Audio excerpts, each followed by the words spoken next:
Primeiro ele vai dizer aqui: entrai pela porta estreita.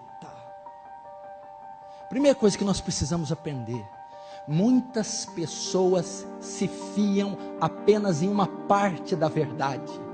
Isso é um grande problema.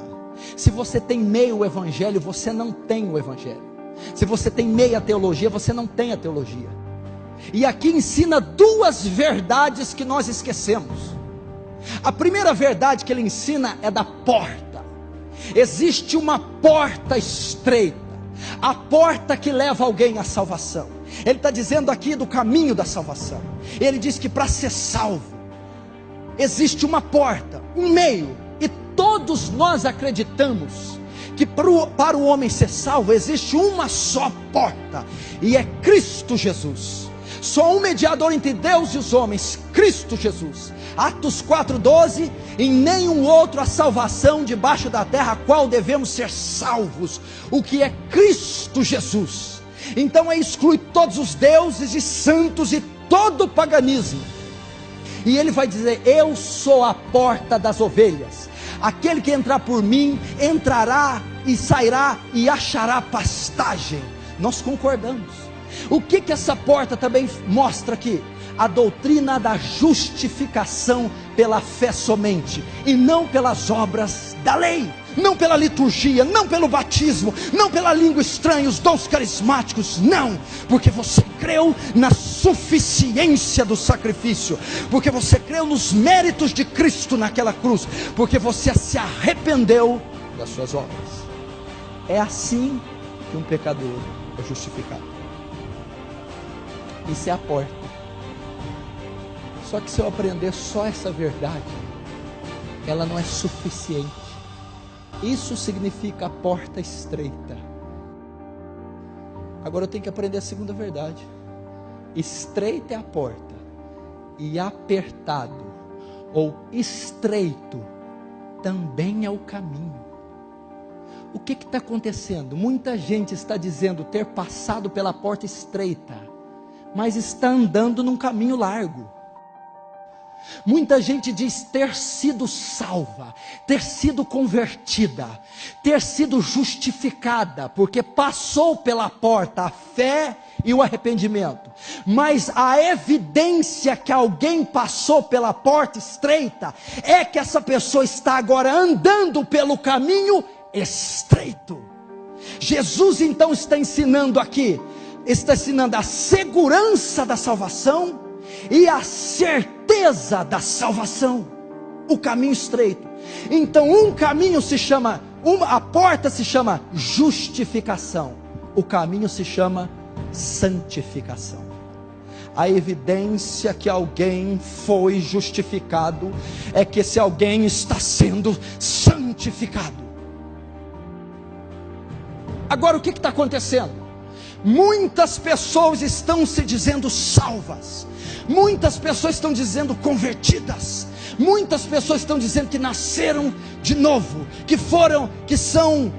fazem parte da família dos céus, por ter passado a porta, mas não estão andando o caminho estreito. Se não estão andando o caminho estreito, a teologia não pode errar. Elas nunca passaram pela porta estreita, nunca foram salvas. Qual que é a confiança que elas têm? A porta. O que é a porta? A profissão de fé, a confissão de fé, batismo, a porta. Participar da ceia, a porta. A eleição, a porta. As obras, a porta. Os carismáticos pentecostais, os dons, a porta. A porta significa ser regenerado. 2 Coríntios 5,17, o que está em Cristo, que diz que é salvo, justificado, nova criatura é. As coisas velhas já passaram, e eis que tudo se fez novo. ele foi transformado pelo sobrenatural. Ele não agregou um conjunto de normas e regras, ele não mudou apenas o seu estereótipo, ele não passou a frequentar um culto litúrgico, ele era um osso seco, Ezequiel 37, perdido em seus delitos e pecados, filho da ira por natureza, corrupto em Adão. Quando ele foi confrontado com o Evangelho, o Espírito Santo acometeu aquele coração e o transformou uma nova criatura, e este nasce de novo, evidenciando a salvação. Eu passo pela porta, sou justificado, automaticamente sou regenerado por passar pela porta. E a evidência da justificação e a regeneração é a santificação. E meu irmão, então, uma confissão de fé: Senhor, Senhor, nem todo aquele que me diz Senhor, Senhor, entrará no reino dos céus. A confissão de fé não significa nada, porque muitos vão confessá-lo, Senhor, Senhor. É só uma obra sobrenatural, é uma obra que o pregador não pode manipular, que a igreja não pode fazer, que a piscina não pode dar, que o batismo não dá, que a liturgia não dá. Só o Espírito Santo, mediante a exposição do Evangelho, pode transformar um pecador. Assim, toda árvore boa produz bons frutos, porém a árvore má produz maus frutos. Não pode a árvore boa produzir frutos maus, nem a árvore má produzir frutos bons. Até aí. Sabe qual que é a evidência? Os frutos, as obras. Pastor, você acabou de falar que a justificação é pela fé, agora você está ensinando que ela é pelas obras? Não. Lutero teve essa confusão com a carta de Tiago e a chamou de carta de palha. Não, a salvação é apenas pela fé e pela graça, mas a evidência que eu creio, fé, são as obras e os frutos que eu dou. Eu não posso dizer que creio e não dar fruto. Eu não posso dizer que creio e dar frutos maus. A evidência da justificação, santificação, obras, mostra a sua fé sem obras, que eu com as minhas obras mostrarei minha fé.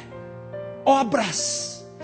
Salvação, conversão, regeneração é uma mudança total de caráter, uma mudança da vontade, uma mudança do relacionamento com Deus, uma mudança do relacionamento com o mundo, uma mudança do relacionamento com os homens.